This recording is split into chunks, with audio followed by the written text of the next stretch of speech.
Salutations, ici Talentir pour un nouveau rapport de bataille, grand format, la bataille de Lobositz en 1756 opposant les Prussiens aux Autrichiens dans le contexte de la guerre de 7 ans. Les règles utilisées, je vous laisse lire le document. Il s'agit des règles de Blackpowder 2e édition ainsi que du supplément Last Argument of King.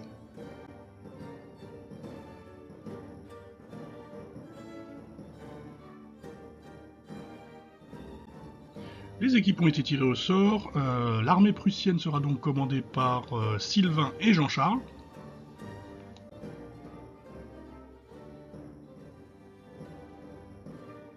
Et pour ma part, je me retrouve dans l'armée autrichienne avec Nicolas et Hervé.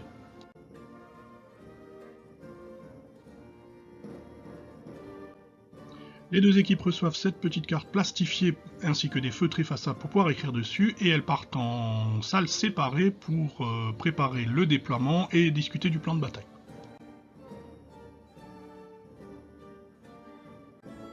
Une fois ceci fait, on déploie les deux armées, voilà ce que ça donne au final. À noter que du coup, pour ce qui est de l'orientation, le nord sera à la droite des Autrichiens, à la gauche des Prussiens, et le sud sera à la droite des Prussiens et la gauche des Autrichiens. Donc ici sur la photo, le sud au sud et le nord au nord.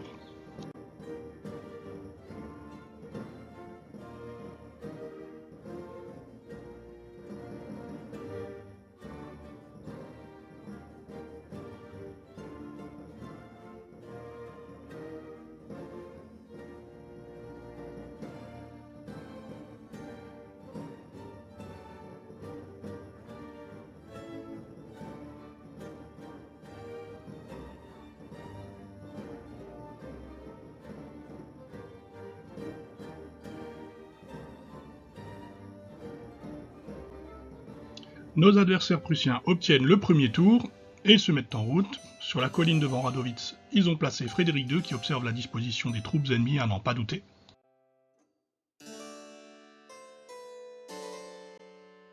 Jean-Charles est aux commandes du flanc nord prussien. À noter que les deux armées ont délaissé la partie la plus au nord du champ de bataille.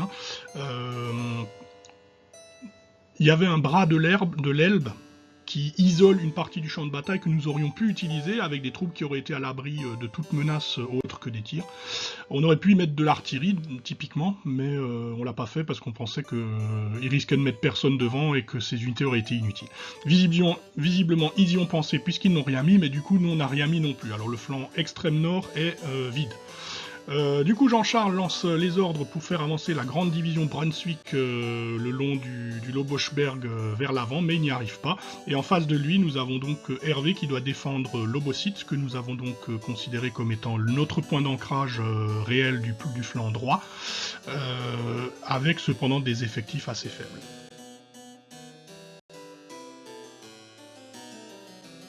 En revanche, le centre nord des Prussiens est assez léger, il n'y a que la division Hitzenpils qui tient Wischnitz, et encadrée par 2 brigades de cavalerie, Katzler et Kiao, avec des cuirassés cependant.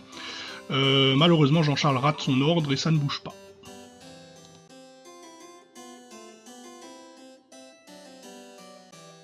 Sylvain en revanche est beaucoup plus énergique puisque sa division Zastro avance bien vers l'avant et ses grenadiers investissent la ferme au nord de Sulowitz. A noter cependant que lorsque vous avez Sylvain le Poissard qui est plus efficace que vous, ça peut vous faire réfléchir quand même.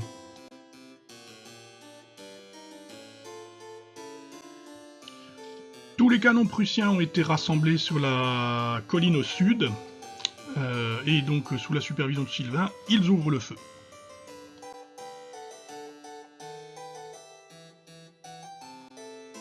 Et le bombardement fait plutôt mal puisque les cuirassiers de première ligne de Nicolas sont ébranlés directement.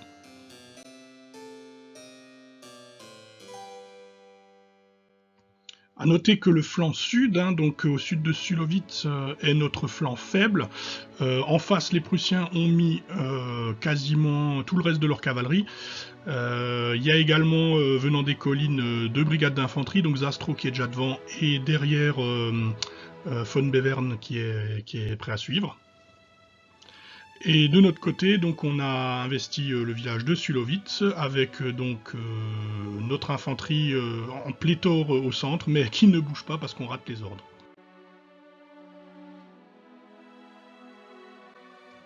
Au nord, les troupes d'Hervé sont un peu plus efficaces que les miennes, puisque aucune de mes brigades d'infanterie n'a bougé, mais la sienne, la brigade Macarer, avance et se met à portée de tir, et ouvre le feu sur l'ennemi prussien en approche. Hervé obtient également de bons résultats avec son mortier qui est retranché dans l'Obositz.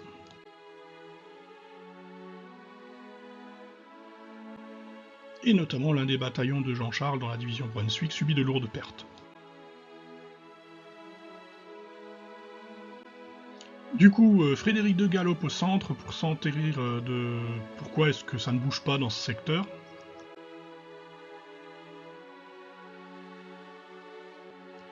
Sa présence semble suffire à motiver tout le monde puisque Jean-Charles parvient enfin à lancer sa brigade de cavalerie Kiao en assaut et 2 charges de cuirassiers sont lancées contre les têtes de colonne d'Hervé.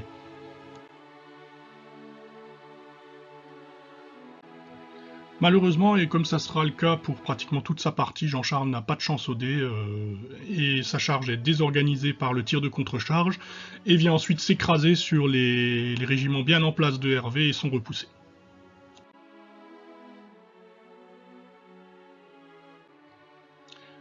Au centre-sud, Sylvain lui a beaucoup plus d'efficacité puisque sa brigade Zastro forme une très bonne ligne et ouvre le feu sur mes pauvres grenadiers qui sont étriés par les salves et directement ébranlés.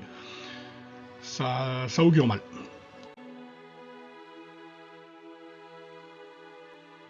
Son artillerie parvient également à faire taire celle de Nicolas qui était retranchée dans Sulowitz, ce qui n'est pas un mince exploit.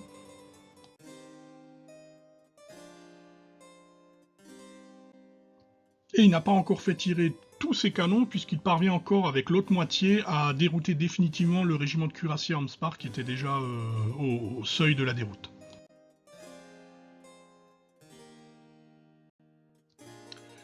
Le Field-Marshal Brown galope vers le côté de Hervé, avec donc une assistance aux troupes du général Macquarie.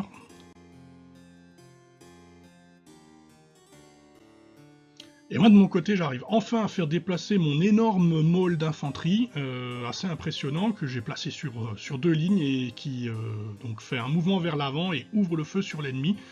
Un feu mitigé on va dire, mais qui désorganise certaines unités de Jean-Charles, ce qui l'embête bien.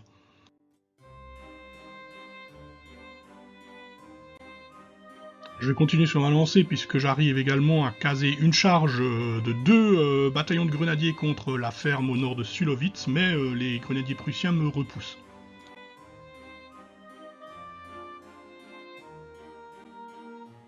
À côté de moi, et face à Zastro qui est maintenant en ligne, Nicolas dépêche ses chers Grenzer qui entament leur tâche de harcèlement.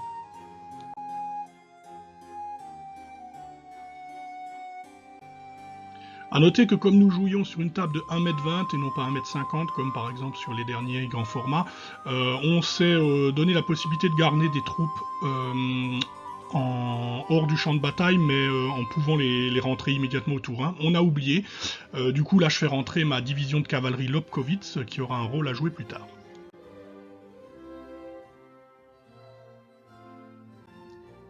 Les cavaliers ayant été repoussés et désorganisés par la même, Hervé en profite pour tranquillement tenter une enfilade sur la division Brunswick qui avance de l'autre côté du ruisseau, et ça va donner de bons résultats.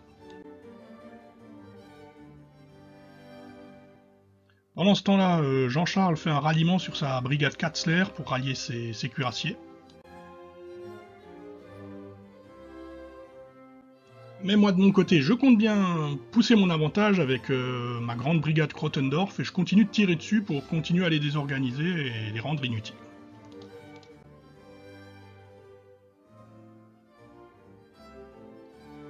L'un des bataillons prussiens qui s'était avancé hors de Vichnitz a d'ailleurs pris la sauce au passage, ils ont subi de lourdes pertes.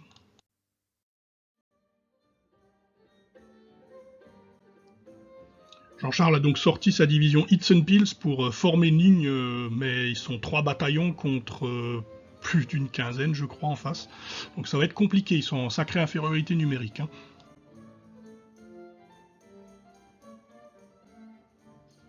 Bref, au centre-nord, on va dire que si Jean-Charles n'arrive pas à débloquer la situation avec une charge de cavalerie, qui est à peu près le seul moyen d'y parvenir, le rouleau compresseur autrichien va très certainement les écraser à l'usure, hein, ça c'est une certitude.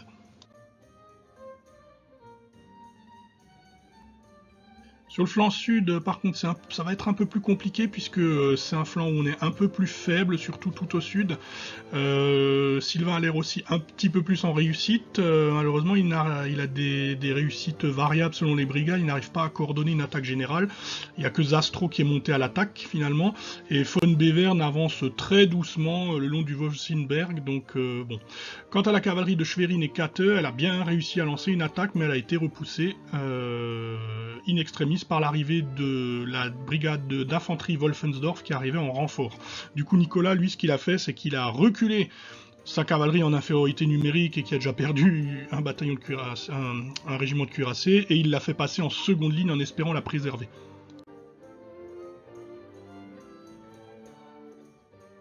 Autre gros problème, la grosse supériorité prussienne de ce côté-là en canon, il domine complètement à ce niveau-là, et il tire sans relâche.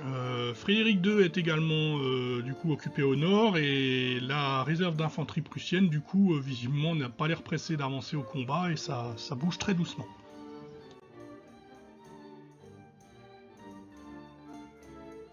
Jean-Charles retente sa chance, hein, d'ailleurs il n'a pas tellement le choix, mais ses cuirassiers se reprennent un feu dévastateur en contre-charge, et le régiment Arrache l'emporte au corps à corps, déroutant cette fois-ci les cavaliers.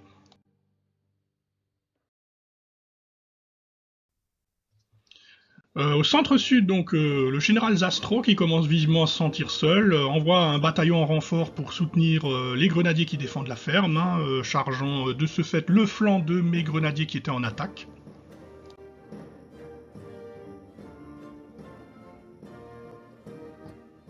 Frédéric II revient sur la colline centrale et constate donc avec déplaisir que les généraux ont manqué d'initiative sur ce côté-là et que tout n'a pas été pleinement engagé alors que c'est notre côté faible.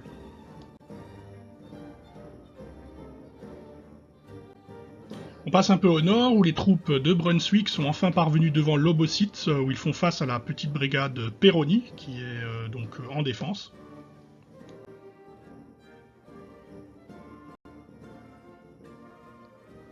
Alors le problème c'est que son avance est ralentie parce que comme la cavalerie prussienne a été décimée un peu plus au sud, eh bien une partie de la brigade Macquarie a été envoyée en enfilade pour soutenir Peroni.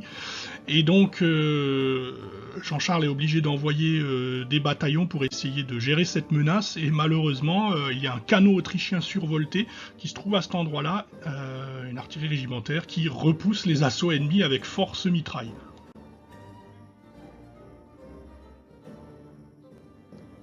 Pour tenter de dégager un peu mes grenadiers, je lance une charge de cavalerie avec mes cuirassiers de la division Lobkowitz. Malheureusement, le tir de contre-charge adverse, s'il ne cause que très peu de dégâts, parvient à me repousser. Je suis obligé de replier puisque l'adversaire a obtenu un 6 sur son jet pour toucher et dans le cadre du supplément Last Argument of King pour le XVIIIe siècle que nous jouons, il est précisé que si le tir de contre-charge obtient un 6, la cavalerie doit replier, pour simuler un peu l'effet des lignes de feu bien en place et du fait que la cavalerie rechigne à les charger.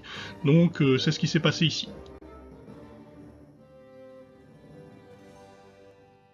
On peut dire que von Zastro est au four et au moulin, puisque Sylvain arrive très bien à le jouer, malgré le fait que ce soit une petite brigade par rapport à von Bevern et à Brunswick, eh bien il parvient à détacher un bataillon pour aller aider Jean-Charles à éventuellement débloquer la situation avec une charge de cavalerie, en le soutenant pour enrayer la progression de l'infanterie autrichienne.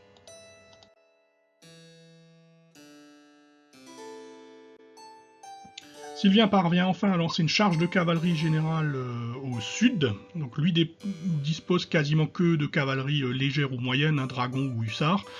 Il parvient cependant à poursuivre sa charge, aucun des régiments n'est repoussé, mais la ligne autrichienne est solidement mise en place et la charge est donc sans effet. Même les Grenzer de Nicolas parviennent à tenir bon.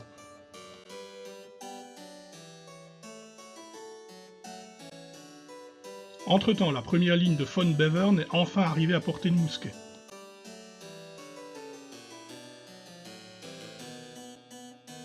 La ligne de Zastrow au centre-sud vient à bout de mes grenadiers qui partent en déroute sous un feu nourri.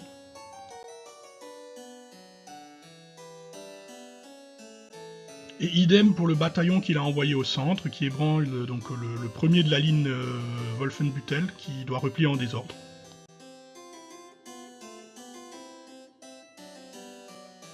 Le souci pour eux, c'est que malheureusement, les gens qui sont venus soutenir n'ont pas de réussite. Hein. Les cuirassiers de Katzler sont repoussés par le régiment Esterhazy.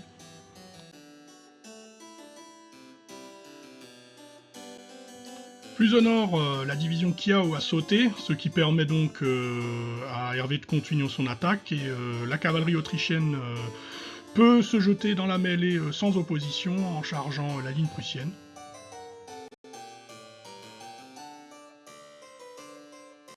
Et pour accompagner le mouvement, j'ai avancé la division vide pour tirer à bout portant sur les Prussiens.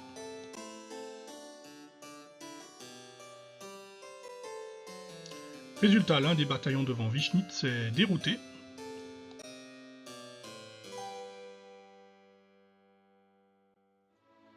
La brigade Krottendorf fait de même, lançant des salves, notamment sur la cavalerie de Katzler pour la désorganiser.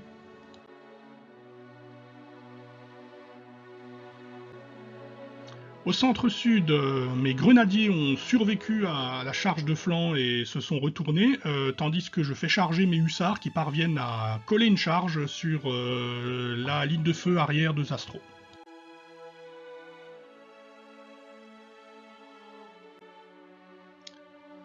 Derrière Zastrow, d'ailleurs, von Bevern ouvre le feu pour soutenir son camarade qui est en difficulté face aux Grenzer.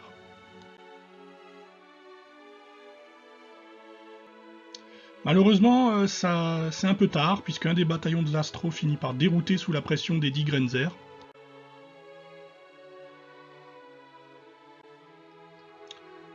Au nord du champ de bataille, le bataillon de Brunswick est pris en enfilade par le canot autrichien et un autre bataillon déroute sous les volets.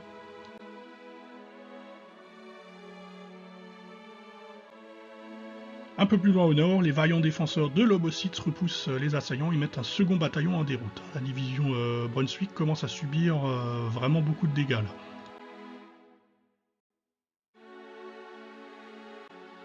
Pour couronner le tout, la charge des cuirassiers autrichiens devant Wischnitz déroute ses adversaires.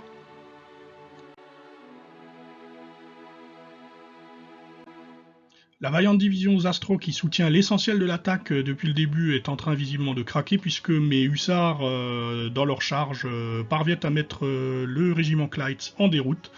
Et ce faisant, la division Zastrow est entièrement brisée.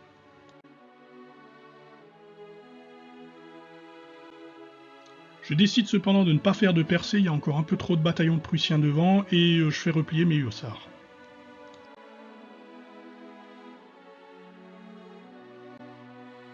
Von Bevern est donc par conséquent seul en lice de ce côté-là.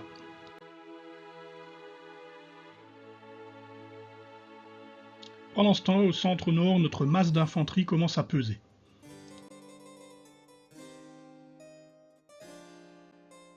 Puisqu'en effet, la brigade Hitzenpils qui défend Wischnitz est elle aussi proche de la rupture.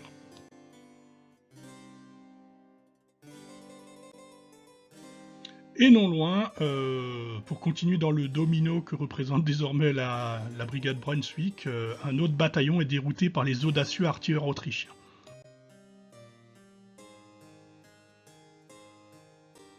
Jean-Charles a encore une légère supériorité numérique devant Lobositz, mais le fait que la division Macuir l'attaque sur le flanc sent très mauvais pour lui, et d'autant que Peroni se bat pied à pied.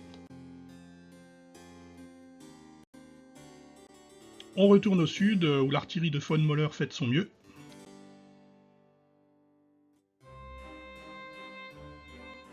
Sylvain parvient en effet à mettre en déroute un régiment de dragons autrichien grâce à son bombardement impitoyable, et la cavalerie prussienne déclare une nouvelle charge.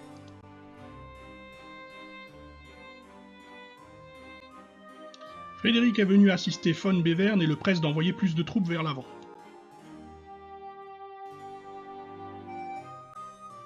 Et ma foi, ça commence enfin à payer, puisque d'une part, les grenadiers prussiens repoussent une nouvelle attaque des grenadiers autrichiens avec de lourdes pertes, puisque mon bataillon est ébranlé, mais en plus de ça, l'autre bataillon de grenadiers qui était à côté se fait décimer au tir par les troupes de von Bevern, et du coup la division Hadik est brisée, donc 1 point pour l'adversaire prussien.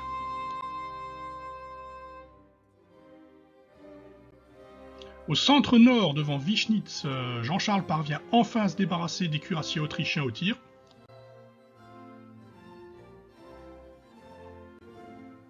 Mais pas que, il arrive même à dérouter avec un régiment pourtant ébranlé, et qui se bat vaillamment visiblement, le régiment Arche autrichien avec une volée à bout portant.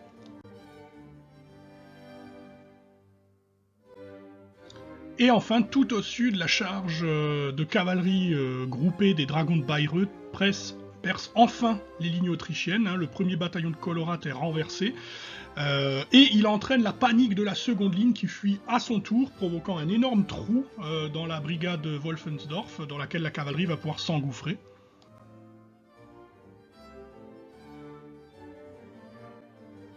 Et du coup, sans surprise, Sylvain déclare une percée contre le second régiment de Kolovrat, qui se trouve à l'arrière-ligne, et on se demande maintenant si le cours de la bataille n'est pas en train de changer, puisque notre flanc sud est en train de s'effondrer.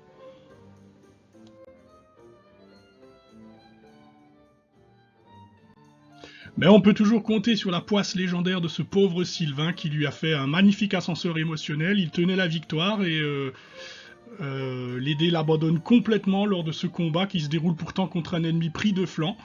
Et ces dragons qui avaient déjà pris 2 blessures perdent le combat, sont ébranlés, déroutent à cause des blessures excédentaires, et donc il perd son unité.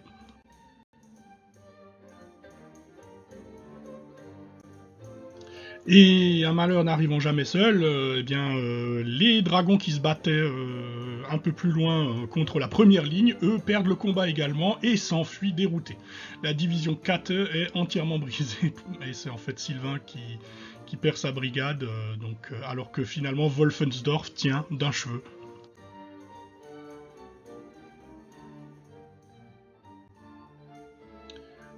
Au centre-nord, je continue de désorganiser les cuirassiers autrichiens pour éviter toute charge supplémentaire, et Jean-Charles a le plus grand mal à faire tenir sa brigade debout. Du coup, étant donné notre grosse supériorité numérique, je lance un assaut général sur Wischnitz, les troupes du régiment Braun, ainsi que les cuirassiers chargent les Prussiens d'Itzenpils pour en finir.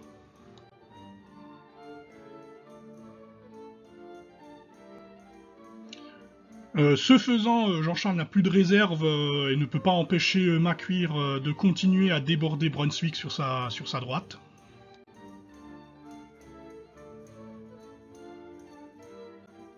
Il faut dire que cette attaque de flanc est en train de faire tomber sa brigade comme des dominos et lui draine toutes ses ressources, puisqu'il n'arrive pas à concentrer ses forces sur l'attaque de Lobositz, et ce faisant, un autre bataillon est dérouté par l'artillerie régimentaire autrichienne et les bataillons de Hervé de Makwire.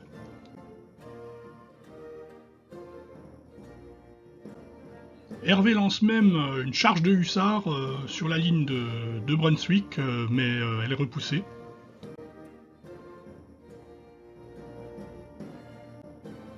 Au centre-sud, von Bevern est en train de prendre enfin l'ascendant sur les Grenzer. Il faut dire que les Prussiens sont dans une position qu'ils affectionnent, bien en ligne, et ça tire. Et là, Nicolas commence à sentir le sapin pour ses chers Grenzer.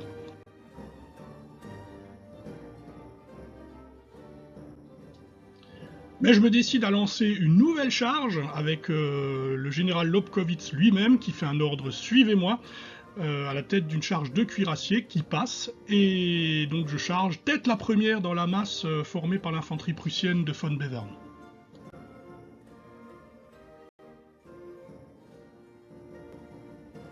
Et cette charge audacieuse va payer, puisque visiblement les Prussiens ont été pris complètement au dépourvu. Je pulvérise le bataillon devant moi, et il entraîne avec lui la panique d'un autre bataillon de première ligne de von Bevern.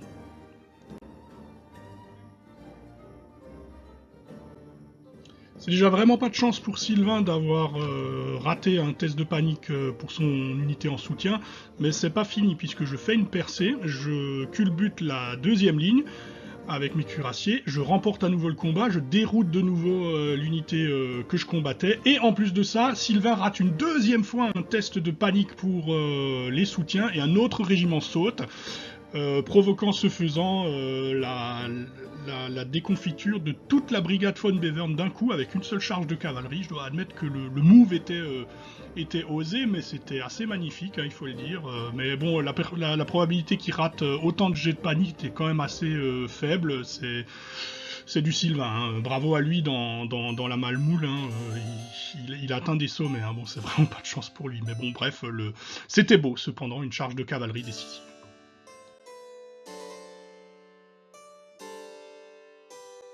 Du coup, le reste de la brigade von Bevern brisée se replie.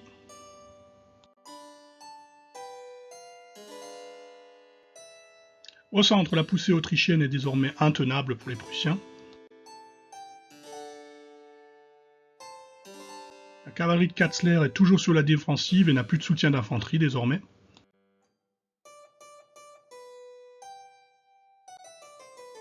Et au sud, la brigade de cavalerie de Schwerin suit le même chemin que celle de Katte. Elle est taillée en pièces par les Autrichiens de Wolfensdorf, qui ont été héroïques eux aussi, puisqu'ils sont arrivés en renfort, in extremis, ils ont sauvé le flanc sud, et là, ils étaient au bord de la déroute à un moment, et maintenant, ils entament une contre-attaque victorieuse. Hein, donc, bravo à eux.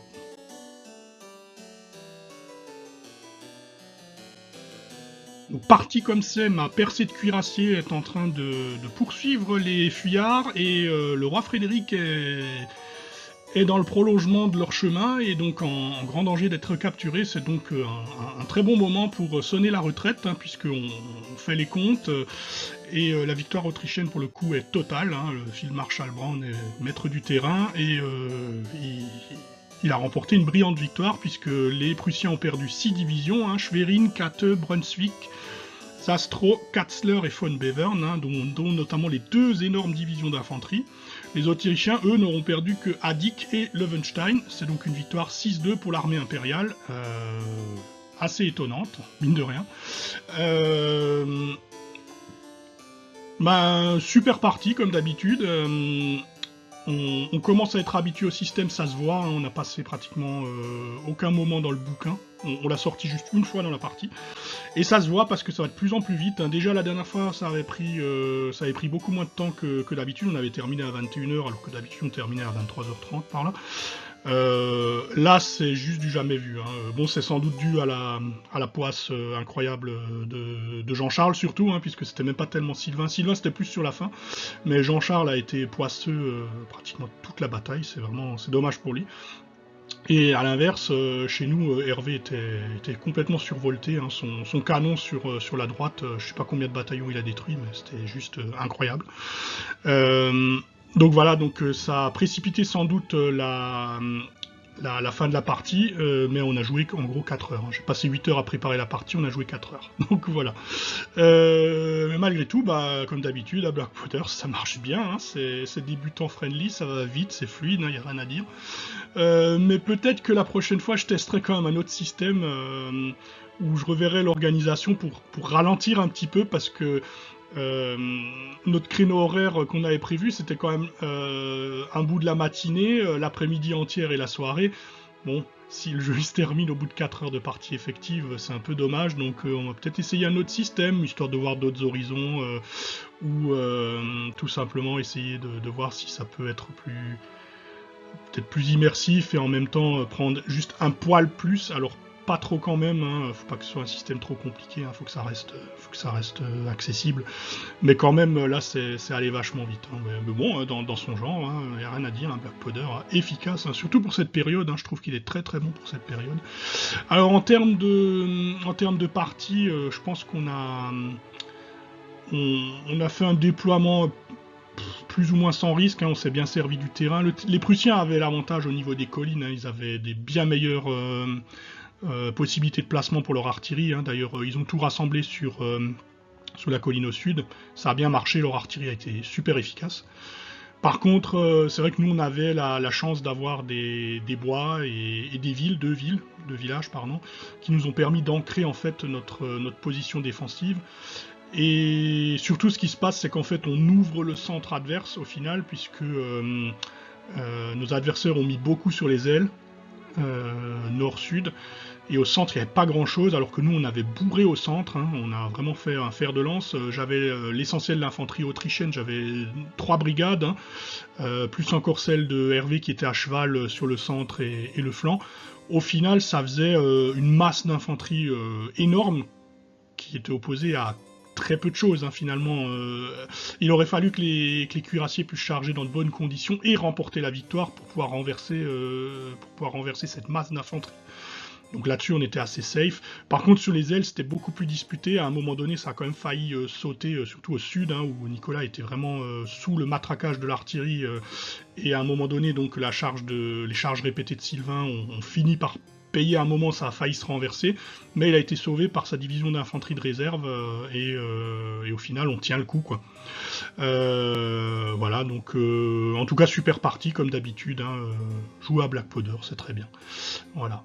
J'espère que ce grand format vous aura plu, qu'il vous aura diverti, autant que nous, il nous a amusé à le jouer. Je vous dis à la prochaine fois, et d'ici là, que les dés vous sourient.